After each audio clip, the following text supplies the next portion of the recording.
aqui. Eu vou abrir agora a coluna do Sakamoto, que tem a ver com o governador do Rio de Janeiro. O Tribunal Regional Eleitoral analisa a cassação de Castro.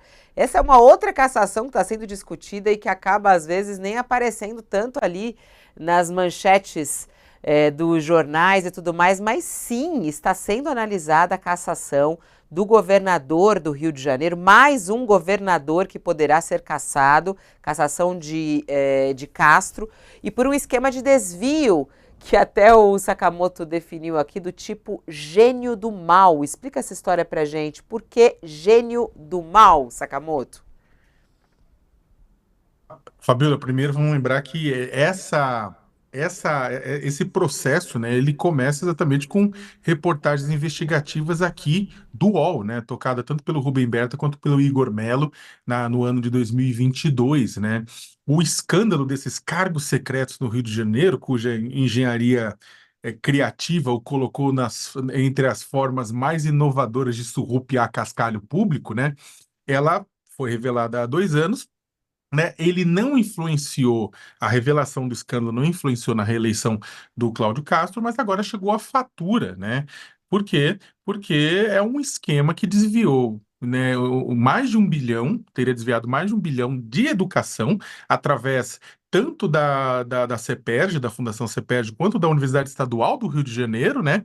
Para esse dinheiro ser pago para bancar cabos eleitorais, dezenas de milhares de cabos eleitorais no Rio de Janeiro, visando, é claro, a reeleição do governador, né, e também de seus aliados, né? Esse termo do gênio do mal, quem deu não fui eu, né? Quem é o autor da criação não fui eu, foi o desembargador Peterson Barroso Simão, que é o relator do caso no Tribunal Regional Eleitoral, que recomendou a cassação do governador, né, que apontado por ele como mandante do esquema, do vice-governador, o Tiago Pampolha, e do presidente da Assembleia Legislativa do Rio de Janeiro, né, que é o Rodrigo Bacelar, sobre a acusação de abuso de poder econômico e político, né? E aí, admirado com o esquema, né, ele avaliou que o arquiteto de toda essa sacanagem seria uma espécie de gênio do mal. Eu não diria tudo isso, mas isso aí lembra o que, em se tratando de mutreta com o poder público, o Rio de Janeiro é realmente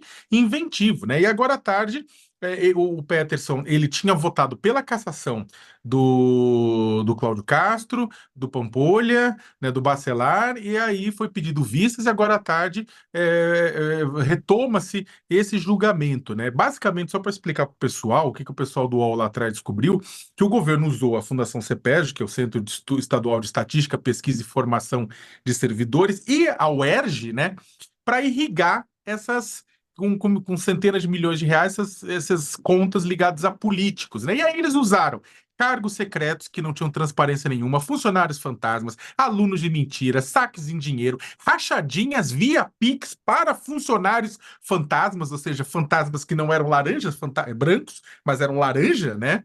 Enfim, financiamento de cabo eleitoral de aliados com recursos que deveriam ser gastos para construir o futuro da população.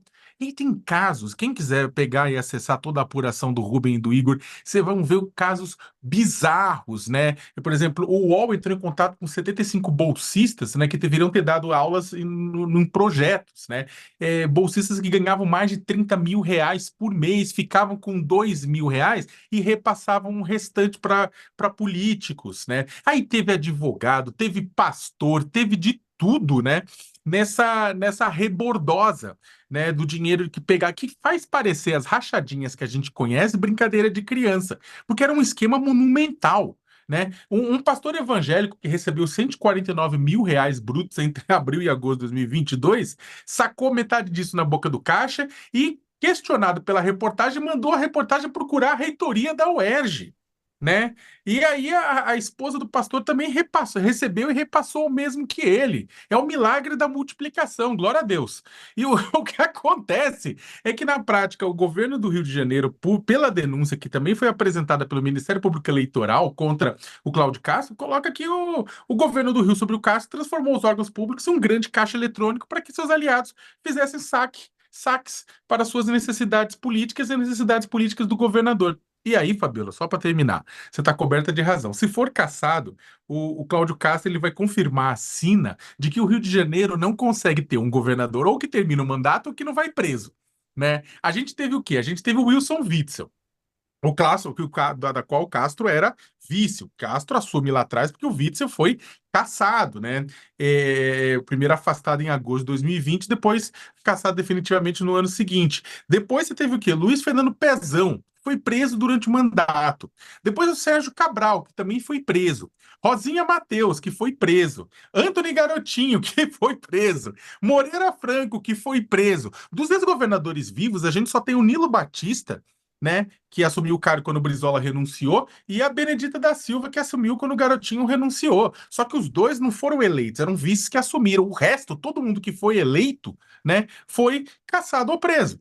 Né? Agora a pergunta que se coloca é se o Castro vai ter o mesmo destino do Witzel, do Pezão, do Cabral, do Garotinho, da Rosinha, do Moreira Franco, vai terminar o mandato ou vai passar pela cadeia, né? Ou vai ter, sei lá, o seu futuro eleitoral bloqueado por conta de suspensão de direitos políticos, né? Ele tem interesse em ser senador no futuro, talvez não consiga chegar até lá.